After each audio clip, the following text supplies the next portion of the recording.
नमस्कार, मी मधुरा शिधाळे आणि कलाकृती मीडियावर आणि कलाकृती मीडियाच्या बे के बे या नव्या कार्यक्रमामध्ये तुम्हा सगळ्यांचं पुन्हा एकदा मनापासून स्वागत आहे.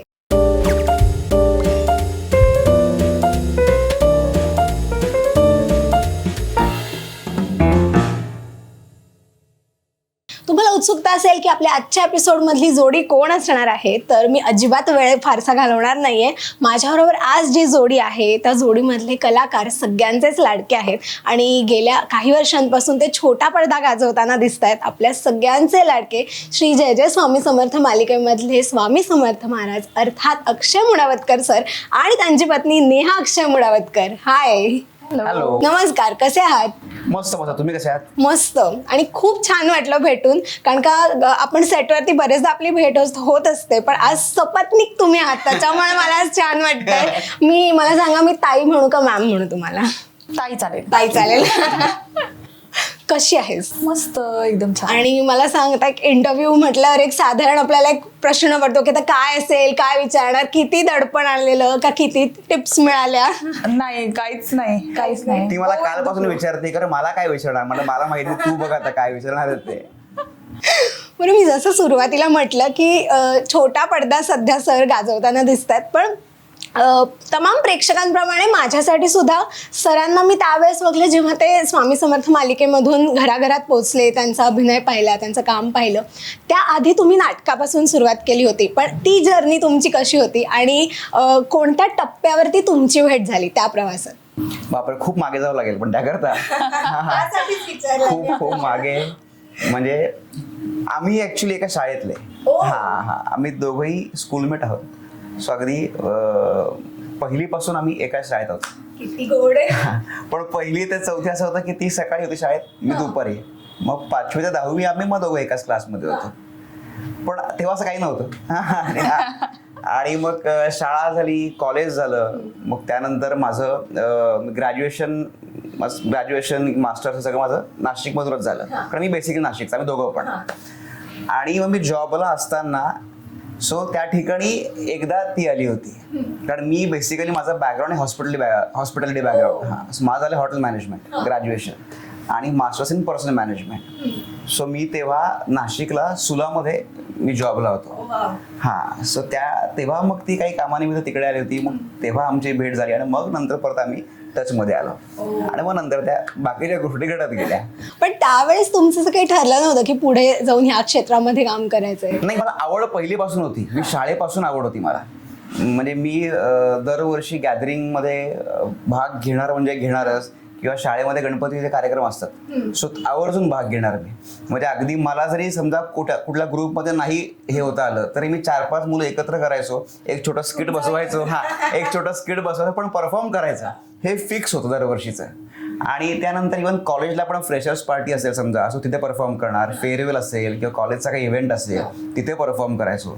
इव्हन ऑफिसला सुद्धा जेव्हा आमचं ॲन्युअल डे असायचं तिकडेही हमखास परफॉर्म करायचो. पण काय होतं ना की ही लाईन मिळत नव्हती, मला माहीत नव्हतं की कसं इथे एंटर व्हायचं या ठिकाणी. पण इथे येण्याच्या मागचे मोठं कारण तीच आहे ॲक्च्युली. म्हणजे तीच कारणीभूत आहे की पूर्णपणे मी या ठिकाणी येणं. कारण मग नंतर जेव्हा मी बोलायचो मग ती म्हणाले, थांब आपल्या ओळखीचे हे आहेत या क्षेत्रात, मग आपण त्यांना विचारूयात कसं जायचं काय. सो मग ते असं करत जरा हातपाय मारायला लागलो. आणि मग ते एक थोडं जरा हे आलं की नाही आपण पूर्णपणे आपण जाऊ शकतोय, जे पहिल्या अगदी शून्य होतं की आपण जाऊ शकत नाही, तर काही अंशी चान्स आला की आता आपण जाऊ शकतो या याच्यामध्ये. मग त्याप्रमाणे हातपाय मारणं सुरू झालं. आणि मग स्टेप बाय स्टेप मग जॉब करताना मग राज्यनाट्य स्पर्धेतून मग कामं करायला सुरुवात केली. कामगार कल्याण स्पर्धा असतील, एकांकिका स्पर्धा असतील. आणि मग हळूहळू करत मग जेव्हा शनिवार रविवार सुट्टी असेल संडेला, मग संडेला नाशिकहून एक दिवस मुंबईला यायचं. काय कुठे ऑडिशन असेल ते ऑडिशन द्यायची, परत नाशिक निघून जायचं. मग परत सोमवार ते शनिवार जॉब करायचा आणि त्या 6 दिवसामध्ये परत ही माहिती काढायची कुठे ऑडिशन सुरू आहेत का. सो त्या सगळ्यात 2-4 ऑडिशन्स काढायच्या, संडेला यायचं, ऑडिशन द्यायची आणि परत जायचं. सो असं ते सुरू होतं. पण हे क्षेत्र असं नाही की असं होतच नाही की तुम्ही एक दिवस इथे आला, ऑडिशन दिली आणि गेलं काम झालं, असं होतच नाही. इकडे तुम्हाला इकडे पूर्ण थांबावंच लागतं. म्हणजे किती लोक अशी आहेत की जे 5 वर्ष 10 वर्ष इकडेच आहेत पण काही घडलेलं नाहीये, पण तरी थांबून आहेत. कारण ही बेसिक नीड आहे तुमची, पेशन्स असणं, जो माझ्यात मुळात नाहीच आहे, बिलकुल नव्हता. म्हणजे आता तरी जरा वाढलाय, पण पेशन्स तेव्हा अगदी शून्य होती माझ्यामध्ये. पण ती आता स्टेप बाय स्टेप खूप वाढली आणि या मागच्या 3 वर्षात तर ती प्रचंड वाढली पेशन्स लेवल. सो हा एक खूप पॉझिटिव्ह चेंज आहे जो मला असं वाटतं की माझ्यात झाला आतापर्यंत.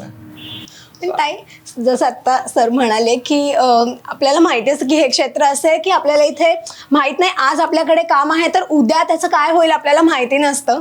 हे सगळं माहिती असताना किंवा असा एक काय माहीत एक पुढचा विचार हा जो आहे तो आपल्याला आधीपासून माहिती असतो, हे सगळं असं असताना त्यावेळेस तुम्ही एकमेकांना साथ देऊन एकत्र येण्याचा निर्णय कसा घेतलात? म्हणजे त्यामागचा विचार काय होता? किंवा थोडं त्यावेळेस एक दडपण नाही आलं की ओके पुढे जाऊन काय होईल आपल्याला माहिती नाही आहे, किंवा असं क्षेत्र आहे की जिकडे आपल्याला स्टॅबिलिटी आपली फिक्स नसते, माहिती नसतं, तर त्यावेळेसचा विचार काय होता? मुळात ना मला पण हे क्षेत्र खूप आवडतं. म्हणजे मला पण खूप असं त्याबद्दल खूप अशी ओढ होती की नाटक आणि हे. तर मी पण छोटे मोठे रोल्स करायचे. तर मला माहिती होतं की ते पॅशन असणं काय असतं आणि तो तर खूप लहानपणापासून हे स्वप्न बघत होता. त्यामुळे त्याचे ना मला ते तगमग किंवा असं घालमेल दिसायची की जॉब करताना हे करतोय पण ती कशी तारेवरची कसरत होती आणि कसं मला जॉब नाही करायचं, ह्याच्यात नाही अडकायचंय, मला तिथे पूर्णपणे जायचंय. सो पॅशन म्हटलं ना की ते आपोआप येतं की ती मजा येते आणि काम छान करत राहतो आपण. हो म्हटलं तर पॅशन आहे तर करूयात, काही प्रॉब्लेम. कारण मी तेव्हा जॉब करत होते, मी दोघंही जॉब करत होतो. म्हटलं कर तू, बघूयात काय होतं. सो मला पण मुळात आवड असल्यामुळे ते आम्ही दोघंही नाटकातून कामं करायचो, एकाच ग्रुपमधून कामं करायचो आम्ही दोघं पण. म्हणजे मी पण जॉब करून आणि ती पण जॉब सांभाळून असं दोघं एकत्र काम करायचो. मग तेव्हा तर माझ्याकडे जास्त कसरत तिची होती खरं तर, कारण मी तरी काय जॉबहून डिरेक्टली प्रॅक्टिस जायचो आणि घरी आलं की आराम. पण तिचं तर घरी आलं की आजी पण असायची घरी. सो घरी आलं की बाकी अजून स्वयंपाक आणि या सगळ्या गोष्टी त्या वेगळ्या. So तिची पण ती कसरत होतीच. पण एका पॉइंटला मग ती म्हणाली की मी जॉब करते, तू कर पूर्णपणे. सो एक सपोर्ट असणं खूप गरजेचं आहे. कारण काय हे इतकं म्हणजे अनप्रेडिक्टेबल क्षेत्र आहे ना की आज काम आहे तर उद्या माहित नाही आहे की नाही. सो जेव्हा काम आहे तेव्हा ओके, पण काम नाही तेव्हा काय. कारण सगळी सोंग आणता येतात, पैशांचं सोंग आणता येत नाही. सो त्याकरता एक फायनान्शियली काहीतरी स्ट्रॉंग एक बॅकग्राऊंड असणं फार गरजेचं असतं, एक सपोर्ट असणं. सो तो तिने दिला. आणि मी म्हणतो ना की म्हणजे इथे येण्याचं फार फार मोठं कारण, आता एकमेव कारण म्हणजे तिने सपोर्ट केला म्हणून आज या क्षेत्रामध्ये आहे, नाहीतर फार अवघड होतं खरं असं येणं. पण मग तुमचं एकत्र येण्याचा तो योग कसा जुळून आला? ती एक स्टोरी काय ती मला ऐकायची आहे. नाही, योग असं म्हटलं ना की जॉबला असताना मग ती एकदा आली होती त्या ठिकाणी आणि मग आमचं परत आम्ही एक टचमध्ये आम्ही आलो त्यानंतर. मग त्यानंतर आमचे परत एक रियुनियन पण झाली, सगळे शाळेतली मुलं सगळी, आणि मग सगळे परत एकत्र आलो आणि मग स्टेप बाय स्टेप मला ते बोलणं वाढलं मग परत एकमेकांचं. पण असं ऑफिशियली असं काही कोणी कोणाला प्रपोज केलं आणि मग विचारलं असं काही नाही आहे ते. सो हे सगळं म्युच्युअली आहे. ते बोलता बोलता गोष्टी घडत गेल्या आणि त्या कशा घडल्या तर आम्ही पण खूप सरप्राईज आहे त्या गोष्टीला. आणि म्हणता म्हणता आता एक तप पूर्ण झालंय, 12 वर्ष झाली आहेत लग्नाला. सो आता एक तप पूर्ण झालंय. सो बघायचं आता पुढे.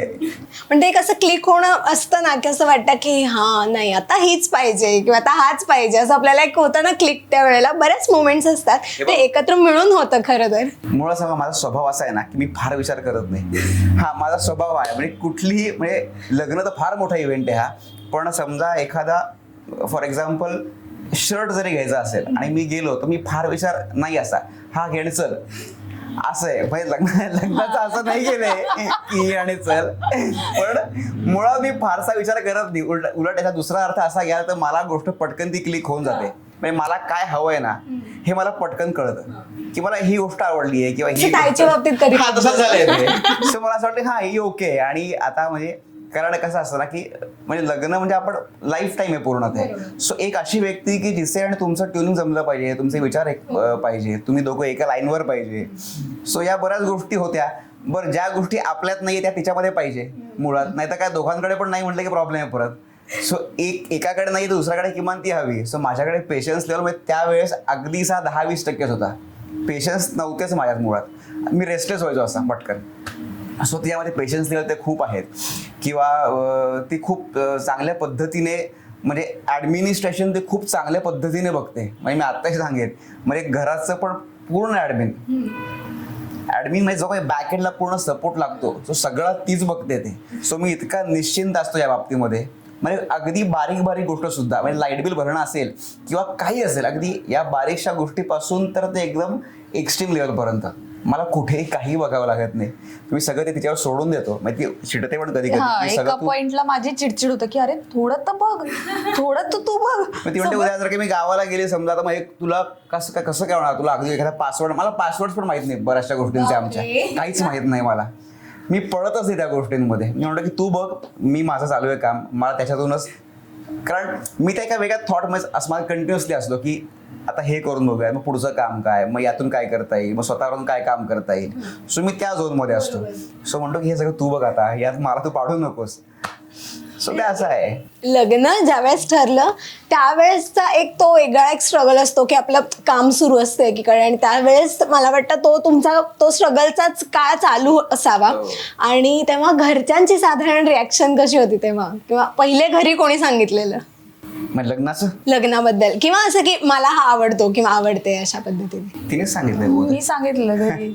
आणि मग काय रिॲक्शन होती घरच्यांची? ओके होतं. घरचे आधीपासून ओळखत असतील ना शाळेपासून. हो, तसे शाळेपासून ओळखत होते. होतं. हा. त्यामुळे असं काही प्रश्नच नाही आला, काही प्रॉब्लेम नाही आला की मग ओके ठीक आहे. तिने लवकर सांगितलं घरी. तिला कदाचित बहुतेक मुलींना सोपं असं वाटतं मला, घरी सांगणं जरा पटकन. मला नव्हतं ते एवढं कम्फर्टेबल की जाऊन मी समोर बसवणार आणि सांगणार की असं असं आहे. मी सांगतो काय, मी आहे ना, म्हणजे आत्ताच मी आणि तेव्हाचा मी फार फार फरक आहे याच्यामध्ये. म्हणजे आत्ता मी कोणाला तरी समोर बसवून 4 गोष्टी समजावून सांगू शकतो मी आता, किंवा थोडा पेशन्स माझ्यामध्ये आहे. पण तेव्हा तो बिलकुल नव्हता की असं मी कोणाला तरी घरच्यांना म्हटलं की इथे बसा, मला तुमच्याशी बोलायचं आणि सांगायचं, असं कधीच नव्हतं माझं. सो असं घरी मला तेव्हाही आठवतं, घरी आई होती, आजी होती, आणि मी सांगितलं हा असं असं आहे बरं का, आणि मी निघून गेलो तिकडून. मी नाही थांबलो पुढची रिॲक्शन पण ऐकण्याकरता. मी सांगून टाकलं की मला सांगायचं होतं, मी सांगून टाकलं. कारण नव्हतं माहिती, पेशन्स लेवलच नव्हती. आणि मुळात ते असतं ना की मी सांगितल्यावर त्यांची रिॲक्शन काय असेल तेच मला हे नको होतं. म्हणलं इथून निघून गेलं कसं असतं ना की एक कुठली पण एक गोष्ट, तो एक टाइम जर गेला ना मध्ये, समजा चिडले असतील तर ते पण शांत होऊन जातं. तो एक टाइम दिल्यावरती इन्स्टंट रिॲक्शन काय असतं की ते काहीतरी बोलणार, मी काहीतरी बोलणार, ते काहीतरी बोलणार. सो नाही, सांगितलं आणि साईडला. सो पण मग नंतर त्या गोष्टी घडल्या आणि सॉफ्टली सगळं घडलं, ते व्यवस्थित झालं. आणि अगदीच म्हणजे मला वाटतं आम्ही सांगितल्यावर 1.5-2 महिन्यातच ह्या गोष्टी घडल्या त्या पुढच्या, आणि खूप फास्ट रॅपिडली सगळं प्रॉपर झालं. आणि छान म्हटलं की आज 12 वर्ष आलेत लग्नाला, आणि अजून तरी काही प्रॉब्लेम नाहीये, अजून तरी सगळं व्यवस्थित चाललेलं आहे. क्या बात आहे. पण जसं आत्ता आपलं बोलणं झालं की जेव्हा तुमचं लग्न ठरलं तेव्हा तो तुमचा स्ट्रगलचा काळ होता, तेव्हा तुमची कामं साईड बाय साईड सुरू होती, तुम्ही नोकरीही करत होतात. कट्टू आता तुम्हाला महाराष्ट्रभरातले बाहेरचेही प्रेक्षक तुम्हाला ओळखतात तुमच्या नावाने, किंवा तुमचा चेहरा बघून एक प्रेक्षकांना असं वाटतं की नाही, हे तुमचेही पाया पडतात लोक. मला सांगा की ज्यावेळेस आपण कामासाठी धडपडत असतो त्यावेळेसचा एक आपला काळ वेगळा असतो, आणि अचानक जेव्हा लोक आपल्याला ओळखायला लागतात तेव्हाचा तो एक काळ वेगळा असतो. ते सगळं आपण अनुभवत असतो, ते एक वेगळं असतं. हा बदल तुमच्या दृष्टीने किती चांगला आणि किती वाईट होता? नाही, चांगलाच आहे, ऑफकोर्स, वाईट नाहीच, खूपच पॉझिटिव्ह आहे. आणि मी म्हटलं की जॉब करताना आमच्या लग्नाला 7 वर्ष झालेली होती, आणि 7 वर्ष झाल्यानंतर मी जॉब सोडला. आणि मग मी या क्षेत्रात आलो. पण जेव्हा जॉब सोडला तेव्हा हातात काहीच काम नव्हतं. म्हणजे असं काही नाही एखादं काम मिळालं आणि मग जॉब सोडला आणि मग इकडे आलो. सो काम नव्हतंच काही, ती रिस्कच होती, कारण जॉब मिळेल नाही माहीत नाहीये. एकतर मुळात आहे ना, इथे आल्यानंतर सुद्धा मला ह्याच्यामध्ये सुरू कसं करायचं हेच माहीत नव्हतं, की ऑडिशन्स कुठे असतात किंवा कुठे जाऊन भेटावं लागतं. कारण पूर्वी कसं ते कुठल्या तरी ग्रुपवर काहीतरी ऑडिशन्स यायचे आणि तिकडे आपण जाऊन ते ऑडिशन द्यायचो. पण मला पहिलेपासून मराठीत काम करायचं होतं. म्हणजे सिरियल जरी केली तरी मराठीत काम करायचं, नाटक मराठीच करायचं, सिनेमा सुदैवाने मिळाला तर मराठीच करायचा, हे माझं पहिलेपासून होतं. हे पहिलेपासून माझं फिक्स होतं. मग मराठी सिरियलचे ऑडिशन कुठे चालतात हेच माहीत नव्हतं मुळात. मग इथे आल्यावर ते स्टेप बाय स्टेप सगळ्या त्या गोष्टी सुरू झाल्या.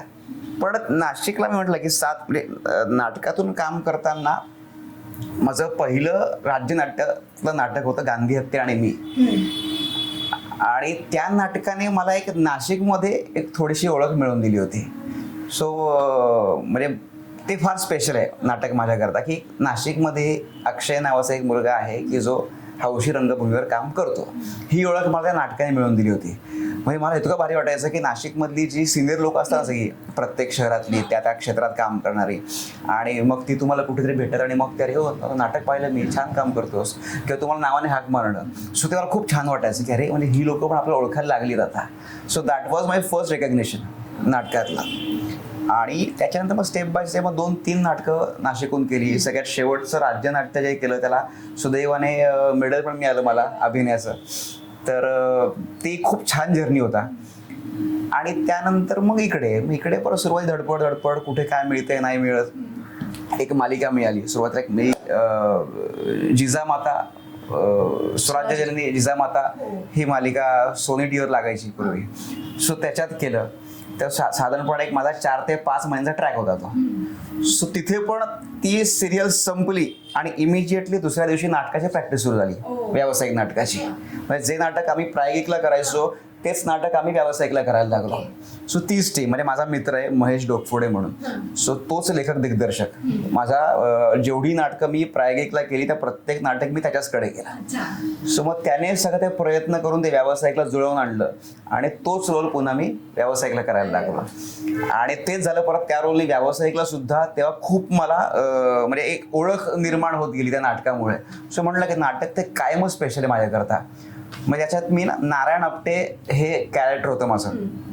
मी नथुराम गोडसे आणि नारायण आपटे या दोघांना फाशी झाली आहे ॲक्च्युअलमध्ये. सो त्याच्यामधून नारायण आपटे मी करायचो आणि त्यांना नाना म्हणायचे प्रेमाने सगळी लोक होती. सो नाटक संपलं की मला किती लोक नाना म्हणून हाक मारायचे तिकडे. आणि एखाद्या आर्टिस्टला तुमच्या कॅरेक्टरच्या नावाने ओळख मिळणं ही फार मोठी गोष्ट असते. मग तुम्ही त्या लोकांपर्यंत पोहोचता ही पावती असते ती. सो ती एक ओळख तिथून मिळाली. आणि मग नंतर परत लॉकडाऊन मधला काळ, वर्षभर मीच काय कोणाच काम नव्हतं, सगळेच घरी होते. आणि मग डायरेक्ट स्वामी समर्थ. किती छान. हे तर म्हणजे खूपच सरप्राइझिंग आहे आमच्याकरता. म्हणजे आता योगायोग म्हणा की घरात स्वामींचं ऑलरेडी आहे. म्हणजे माझ्या जन्माच्या आधीपासून आजोबांपासून स्वामींचं घरात करतात. मी लहानपणापासून त्यांना घरात पाहत आलोय. पण हा कधी विचार पण नव्हता की आपण ही भूमिका करू किंवा आपण असं दिसतो का, काही संबंधच नाही कधी. आणि अचानक समोरून एक फोन येतो आणि समोरची व्यक्ती विचारते की आम्ही स्वामींवर मालिका करतोय आणि तुम्ही स्वामींची भूमिका कराल का. तर पहिले मी कन्फ्यूज होतो की नक्की. म्हटलं स्वामी म्हणजे नेमकं कोण म्हणतोयस तू. त्याचा पहिला प्रश्न त्याला हा विचारला होता. कारण मला 2 माहिती, म्हणजे एक तर माझी शाळा, माझ्या शाळेचं नाव स्वामी विवेकानंद आणि स्वामी समर्थ. सो मी म्हटलं स्वामी म्हणजे नेमकं कोण म्हणतोयस तू, स्वामी विवेकानंदांवर म्हणतोयस की स्वामी समर्थांवर म्हणतोयस. म्हणे स्वामी समर्थ.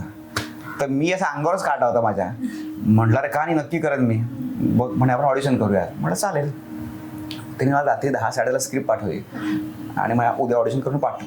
तर परत मी महेशलाच फोन लावला, जो माझा नाटकाचा दिग्दर्शक. त्याला फोन केला. अरे म्हटलं असं आहे. ठीक आहे मॅडम, मग आपण सकाळी 6:30 वाजता तपोवनात आहे. तर नाशिकला तुम्ही तपोवन जर ऐकलं असेल की ज्या ठिकाणी राम लक्ष्मण सीता यांना बराचसा काळ ज्यांनी ज्या ठिकाणी घालवला, नाशिकमध्ये सुद्धा तपोवन आहे किंवा पंचवटी आहे तिकडे. सो तिकडे अशी मोठीशी नदी आहे, सगळी नदी खडक आहे असं, आणि पूर्ण म्हणजे सगळं नेचर आहे बेसिकली तिकडे. सो मी आणि तो तिकडे सगळे 6:30 वाजता.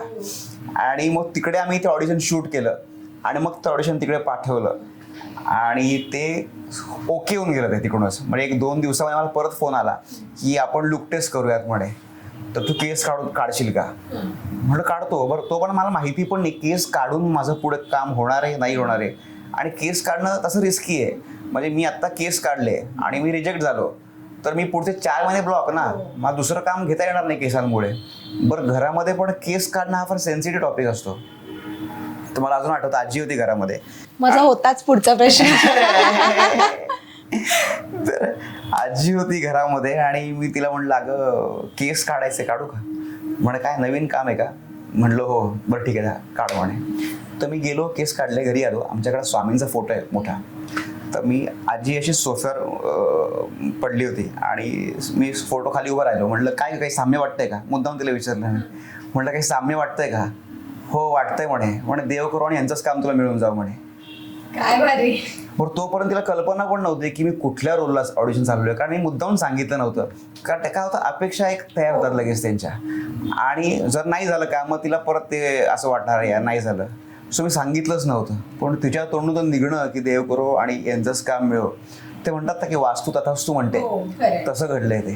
सो एक तो दिवस आणि एक आजचा दिवस की आज ही भूमिका माझ्या वाट्याला आली आहे. 3 वर्ष पूर्ण झाली आहेत, हजारोंवर भाग झाले आहेत आणि म्हणजे आज लोकांचं इतकं प्रेम मी कधी विचार पण नव्हता केला की इतकं आपल्या वाट्याला येईल म्हणून. म्हणजे मला अजूनही विश्वास बसत नाही बराचदा, नाहीच बसत. मी किती वेळा अजूनही म्हणतो, ती म्हणते आता जरा नीट राहा, जरा व्यवस्थित जा, बाहेर जा.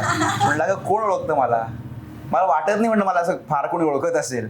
तर ती म्हणते अरे वेळेस का तू असं काय म्हणतोस. म्हणजे आज इतकी लोक आपण बाहेर गेला की भेटतायत किंवा आपलं कळतंय, पण ते आहे मला अजूनही असं वाटतं की नाही फारसं कोणी असं ठीक आहे एवढं काय. आणि एक माझा पर्सनली असं म्हणणं आहे की मी तिलाही सांगितलंय की माझ्या अगदी जवळचे ते मित्र त्यांनाही सांगितलंय, जर तुम्हाला असं कुठेही कधी असं वाटलं की म्हणजे माझे पाय जरा वर गेलेत तर मला तिथल्या सांगा तुम्ही, कारण ते जमिनीवर असणं फार गरजेचं आहे. तुम्ही नाही वर जाता कामा नाही, म्हणजे जमिनीच्या वर जाता कामा नाही. सो हे चाललंय. ताई मला विचारायला आवडेल की जसं सर म्हणाले मगाशी की सुरुवातीला त्यांच्यामध्ये पेशन्स फार कमी होते किंवा त्यांनी अनेकदा इंटरव्ह्यूमध्ये सुद्धा सांगितलं की त्या आधी फार वेगळे होते, म्हणजे पटकन काय म्हणतो एक पटकन चिडणं किंवा पटकन रिॲक्ट होणं ह्या गोष्टी होत्या. पण आता ह्या भूमिकेनंतर किंवा आता 3 वर्ष मालिका सुरू आहे सलग, त्यानंतर सरांमध्ये बायको म्हणून कोणकोणते बदल जाणवले? सगळ्यात महत्वाचं तर पेशन्स, तेच महत्वाचं आहे. पेशन्स आणि चिडचिड, प्रचंड चिडचिड असायची. म्हणजे आता एवढं शांत झालं की मला असं वाटतं की अरे थोडासा चिड चालेल इथे चिडलं तर. खूप खूप पॉझिटिव्ह चेंज आहे, खूपच. म्हणजे आय एम हॅपी की तो रोल मिळाला. ऑफकोर्स म्हणजे स्वामींचा रोल तर खूपच मोठी गोष्ट आहे आणि खूप पॉझिटिव्ह चेंजेस आहेत. म्हणजे फक्त पेशन्स असं नाही, पण असं पण म्हणजे तो असं पटकन बोलून मोकळा व्हायचा आणि झालं, तो समोरच्याचा ऐकून घे, जरा ऐकून घे वगैरे. आता ते पण छान असं ठीक आहे, 1 to 1 रिॲक्ट हे असतं, कम्युनिकेशन असतं, जरा बरं वाटतं. मग तिला आनंद फक्त यातच आहे की माझी चिडचिड कमी झालेली आहे, जी पूर्वी खूप जास्त खूप असायची. ती आता कमी झाली आहे. पण हे सगळं ते सगळ्या छान छान गोष्टी तर आपण ऐकतोच आहोत, पण आता तुमच्याविषयी मला थोडंसं जाणून घ्यायचंय. घरी तुम्ही फार वेळ नसाल, म्हणजे फारसा वेळ तुम्हाला आत्ता ह्या स्केड्यूलमुळे देतात नसेल, पण तरी सुद्धा जेव्हा असता तेव्हा घरात साधारण काय कसं वातावरण असतं तुमचं? तीच सांगेल. म्हणजे घरी सर कसे असतात, म्हणजे अक्षय सर म्हणून ते कसे असतात? काय आता मी म्हणून म्हणलं की त्यांनीच सांगावं, काय मी सांगणं म्हणजे असं होईल की अरे हा छान छानच बोलला फक्त खरं बोललाच नाही की काय असं होईल ते. नाही असं काही नाही, तू सांगू शकतो. पण म्हणजे तो घरात असला ना की असं एक तर खोड्या काढणं त्याला प्रचंड आवडत. म्हणजे कोणी असो घरामध्ये, मग कोणी लहान असो, मित्र मैत्रीण, प्रचंड खोड्या काढणं आणि मिश्किलपणा चालू असतो. म्हणजे स्वामी च जे आहे स्वामींचं ते आहेच, पण हे पण एक जोड आहे त्याला की म्हणजे एक तर तो 2 मिनिटं पण शांत बसत नाही, सारखं त्याचं काही ना काही चालू असतं. म्हणजे एक तर इकडून तिकडे म्हणजे हे यावर ते यावर हे मला फार आवडतं. फार हे आहे की म्हणजे मी घरी असेल ना समजा, तर माझा बराचसा काळ घर आवरण्यातच जातो. आवरलेलं घरही आवरण्यात जातं. म्हणजे आत्ताच झाडून काढलंय मी, नाही राहिलंय ते, म्हणजे बायकोचा ओरडा पडत मी सुखी आहे. उलट आहे, मी तिला ओरडतो अगं जरा घर नीट ठेव. म्हणजे हा माझा आता काय ना, हॉटेल मॅनेजमेंटचा बॅकग्राऊंड असल्यामुळे आमचं जे ट्रेनिंग झालंय ज्या प्रकारे, किंवा हॉटेलमध्ये आम्ही ज्या प्रकारे आम्ही रूम बघतो ना हॉटेलची, मी त्याचप्रमाणे घर बघतो की सगळं ते जागच्या जागी ठेवलेलं असतं, किंवा ती म्हणजे पिलोज कुठे असल्या पाहिजे, किंवा बेडशीट कशी प्रॉपर टकिंग झालेली पाहिजे, चुणी नाही. हा. सो ते काय ना, ती सवय माझी इतकी अंगवळणी पडली आहे ना, ती जातच नाहीये. ती चांगली आहे, आवडते पण मला ते की सगळं त्या ठिकाणी ठेवलेलं पाहिजे. सो ही एक पहिली माझी सवय आहे की आवरणं. आणि दुसरं मला म्हणजे स्वयंपाक बनवण्याचं आवडतं मला करायला काहीतरी. सो मी जेव्हा कधी घरी असते ना, सो काही ना काही बनवतोच मी. म्हणजे आता तरी फारसा वेळ मिळत नाही, पण पहिले आठवड्यातून 2दा-3दा का होईना मी घरी भाजी मिस करायचो. हा. अजूनही मला जेव्हा कधी वेळ मिळेल सो मी मिस करतो घरी, आणि आवडीने करतो. म्हणजे प्रेशर खायला नाही करत मी, आवडीने करतो. म्हणजे तिने सांगितलं म्हणून नाही, मला आवडतं करायला. सो काही काही काही करतो असं काहीच नाही. असं कधी झालंय असा पदार्थ आवडीने किंवा एक सरप्राईज म्हणून केला आणि तो नेमका फसला असं झालंय कधी? झालंय. काय करत अशी I think biryani, veg biryani करत होता आणि तीच फसली. काय तो मला किस्सा सांग ना, मला आठवत नाही आहे. तर मी विसरलो ऍक्च्युली. काय होतं ना, बऱ्याचदा माझी सवय काय, फ्रीज उघडायचं, फ्रीज मध्ये काय काय अवेलेबल आहे. समजा 2 टोमॅटो आहे, गाजर आहे, दही आहे, की काय, मग यातून काय बनू शकतं. सो असा एक प्रयत्न असतो. मग कधी कधी काय होतं, ह्याच्यातून काहीतरी फसतं आणि काहीतरी छान बनतं.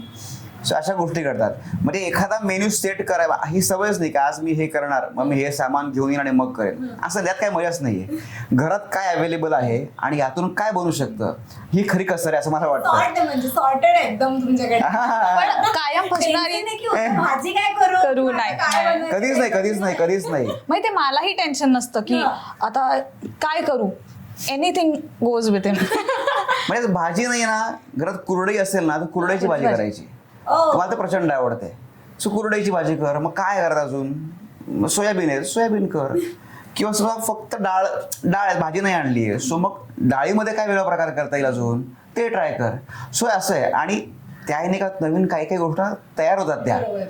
आणि मग जे परफेक्ट झालं असं वाटतं, अरे हे मस्त आहे, ठीक आहे, आता उद्या 4 लोक आपल्याकडे येणार आहे, आता हीच गोष्ट उद्या कर. पण असं कोणतं असं तुमचं गो टू मील आहे का पटकन, की घाई आहे पण तरी सुद्धा काहीतरी छान हेल्दीच खायचंय आणि मग ते क्विक एकदम बनू काही तुमची एक रेसिपी आहे का अशी? माझी म्हणजे घ्या, मला म्हणजे पनीर मशरूम हे फक्त टॉस करून तुपात तेल फक्त टॉस करायचे पॅन मध्ये बस. आणि त्यावरती मग थोडं चिली फ्लेक्स वगैरे टाकायचं. हेल्दी, फुल ऑफ प्रोटीन्स, काही टेन्शन नाही आणि एकदम पोटभर. सो बऱ्याचदा आम्ही करतोय. म्हणजे एकतर आम्ही दोघं पण शक्यतो संध्याकाळी 7 नंतर अवॉइड करतो काही खाणं. शक्यतो नाहीच खात. अगदी खूप रेअर केस कोणी घरी आले, पाहुणे आले, कोणाकडे गेलो तरच, पण अदरवाईज नाहीच. आणि मग संध्याकाळचं आपलं फिक्स असतं. एकतर ती खूप ते छान करते, सगळं ते सॅलड्स पूर्ण बॉइल्ड ब्रोकोली वगैरे हे सगळं करून हे तर उत्तम करते ती. सो ते असेल की मग शूटून निघताना फोन करायचा की मी निघतोय. सो मग ती कधी तयार आहे. मग कधी मशरूम सूप करेल, कधी tomato soup, broccoli soup. So शक्यतो आमचं संध्याकाळचं जेवण हे असतं सूप आणि सॅलड. आणि दुपारचं मग मी टिफिन घेऊन जातो. मी रोज म्हणजे घरचा डबा? हो घरचंच. बाहेरचं आवडत, शक्यतो आवडत. पण म्हणजे हे भूमिकेसाठी म्हणून तुम्ही ते अवॉइड करता, डाएटसाठी म्हणून करता, की तुम्ही जनरलच बाहेरचं कमी खाता? नाही, डाएटसाठी. बाहेरचं मला नाहीच आवडत, ऍक्च्युली आवडत नाही मला बाहेरचं. घरचंच प्रेफर करतो. कारण इतकी वर्ष बाहेर राहिलोय मी याच्या आधी सुद्धा, म्हणजे जॉब संदर्भात किंवा शूटिंग करता सुद्धा. कारण ती आत्ता 1-1.5 वर्ष आली ती शिफ्ट झाली इकडे. नाहीतर पूर्वी ती नाशिकला, मी इथे. सो मी बाहेर असायचो. सो मग बऱ्याचदा बाहेरचं खाणं व्हायचं. कारण घरी काय होतं, रात्री खूप लेट नाईट शूट करून आल्यावर ते तेवढी ताकद नसायची करण्याची. सो मग ते बाहेरचं खाल्लं. सो म्हणून मला बाहेरचं असे आवडत नाही. घरचंच बेस्ट. मी वरण भात खाईन पण घरचं खाईन, बाहेरचं नको शक्यतो. आणि यांचं उलट असतं. म्हणजे मी नाशिकला कधी जायचो तर मग हे म्हणायचं बाहेर जेवायला जाऊ, मला नाही जायचं बाहेर. नाही, तुम्ही एवढी वर्ष ते बाहेरचं खाल्लं, मग ते घरच्या आणि त्या घरच्या जेवणाची चव अर्थात वेगळीच असते. पण जेव्हा जेव्हा घरी असतात लुटूपुटू भांडणं तर प्रत्येकामध्ये होत असतात. तुमच्यामध्ये अशी कोणती गोष्ट की त्या एका गोष्टीवरून हमखास भांडण होतच तुमच्यात? आवरावर होतच. कधी कधी काही गोष्टी मी मुद्दाम अशा ठेवलेल्या असतात की हे मला आता थोड्या वेळात लागणार आहे वगैरे. 5 मिनिटांनी जाऊन बघितल्यानंतर की आता मी करायला घेते ती गोष्ट, किती आवरलेली असते. किती वेळा असं होतं की मी दार उघडलं आणि ती आत गेली, दार लावून इकडे आलं की पहिली नजर असते लॅपटॉप तिकडेच ठेवलेला आहे, इकडेच ठेवलेलं आहे. सो पटकन पहिले म्हणजे मी फ्रेश होण्याच्या आधी मी ते लॅपटॉप घेईन, बॅग मध्ये ठेवेन, हे करेन ते आणि मग मी फ्रेश होईल. आणि मग ती बाहेर मला ऑफिसला मेल करायचा होता, काढ मला बॅग मध्ये लॅपटॉप आता. सो याच्यावर आमचे ते जरा उडतात खटके. पण ठीक आहे, ते पॉझिटिव्ह मला असं वाटतं, तिने सुधारावं असं असं वाटतं. एकमेकांना त्रास द्यायला म्हणून असं काही करता का आपण मुद्दाम, किंवा नाही म्हणजे आता आवरावर सोडून की नाही हिला नाही एवढं ती गोष्ट तर मी मुद्दाम त्रास द्यायला करीन, किंवा तुम्ही असं काही करता? ती बरंच करते. हा, मी चांगला आहे तसा, मी नाही करत असं काही. नाही, म्हणून मी आधीच सांगून टाकलं ते, तिने काय सांगण्याच्या आधीच. नाही, माझ्याकडून शक्यतो असं नाही होतं काही. हा काय होतं जेव्हा आठवावं लागतं जेव्हा नाही मी आता आठवावं लागते म्हणजे काही सुरुवात नाहीये. आणि तिचं सांगितलंच मी की ती मुद्दाहून करते बऱ्याचदा की लॅपटॉप बाहेरच ठेवून देईल किंवा चष्म्याचं कवर इकडे ठेव, चष्मा तिकडे ठेवेल. मग ते जरा जाणीवपूर्वक करते मध्ये बऱ्याचदा की चिडचिड व्हावी म्हणून. आणि मी आवर्जून ती बसली असते माहिती. ह्या गोष्टीवरून जरा ते उडतात खटके, पण ठीक आहे, ते पॉझिटिव्ह आहे, हेल्दी आहे. सो जरा मजा पण येते. हो, आणि काय जेवणासह गोड गोड जर असेल तर मजा पण नाहीये. थोडं चटणी पाहिजे, थोडं लोणचं पाहिजे, मग काहीतरी गोड पाहिजे, मग त्या गोडाला अर्थ आहे खरा. किती छान. मला खूप मस्त वाटलं तुमच्याशी गप्पा मारून. आणि तुमचा प्रवास खरंच खूप काय म्हणतात, एक समोरच्याला खूप काही शिकवून जाणार आहे. याच्यामधून खूप नवीन नवीन मलाही गोष्टी कळल्या, विचार कळले तुमचे. फार छान वाटलं. पण मला वाटतं ह्या गप्पांचा शेवट असाच नाही करायचा आहे. मला असं कळलं की तुम्ही खूप छान कविता पण करता. तर आणि तुम्ही मगाशी जसं म्हणालात की तुमच्यामध्ये असं प्रपोज ॲज कोणी केलं नाहीये, तर आज ताईसाठी एक कविता होऊन जाऊ देत असं मला वाटतं. बापरे, जर मला आठवली पण पाहिजे. मी करतो पण आता बराच मधला काळ गेलाय, तो 3-4 वर्ष मी काहीच लिहिलं नाही, ॲब्सोल्युटली काही लिहिलं नाहीये. मला एक काही चार वेळी फक्त आठवतात मला. मी त्या नक्कीच हे करेन की जपल्या तर आठवणी, नाहीतर फक्त काही क्षण, कारण दुरावतात ते क्षण आणि राहते ती आठवण. सगळ्या मेमरी जपा. परत ते झालं, मेमरीज जपा. सो माझा भर जरा तिकडे आहे तो. आणि ते एक माझी मोठी कविता आहे, त्यातल्या 4 ओळी आहेत. सो त्या मला नेहमी असतात. मी आता तुम्ही म्हटलं की तिच्या पॉईंट ऑफ व्ह्यू, तर किती असावी शेजारी बसावी, एक माझा ऐकून 2 तिचं बोलावी, सारखं असं वाटतं. ती घरी नसली की तिच्याशी खूप बोलावं असं वाटतं. हा, क्या बात आहे. अशी एक मोठी कविता आहे ऍक्च्युली ती. त्यातल्या 4 ओळी आहेत फक्त, त्या मला खूप जास्त आवडतात, म्हणून तेवढं लक्षात येत. ताईसाठी स्पेसिफिकली. हा, खूप मस्त वाटलं गप्पा मारून. आणि मला असं वाटतं की आपण पुन्हा पुन्हा भेटत राहू आणि मला वेगवेगळ्या विषयांवरती अजून तुमच्याशी गप्पा मारायला खूप आवडेल. नक्कीच. आणि आत्ता तुम्ही वेळात वेळ काढून आमच्याशी गप्पा मारल्यात, आम्हाला घरी बोलावलं, त्यासाठी थँक्यू सो मच. खूप खूप धन्यवाद. आणि पुढच्या सगळ्या कामांसाठी, तुमच्या पुढच्या सगळ्या प्रोजेक्टसाठी खूप खूप शुभेच्छा. Thank you so much. तुम्ही आलात. Thank you so much. So much. Rasika हो, कलाकृती मीडिया म्हणजे मनोरंजनाची लयलूट. मनोरंजन क्षेत्रातील किस्से व घडामोडींचा आस्वाद घेण्यासाठी कलाकृती मीडिया या यूट्यूब चॅनलला सबस्क्राईब करा आणि व्हिडिओ लाईक करा.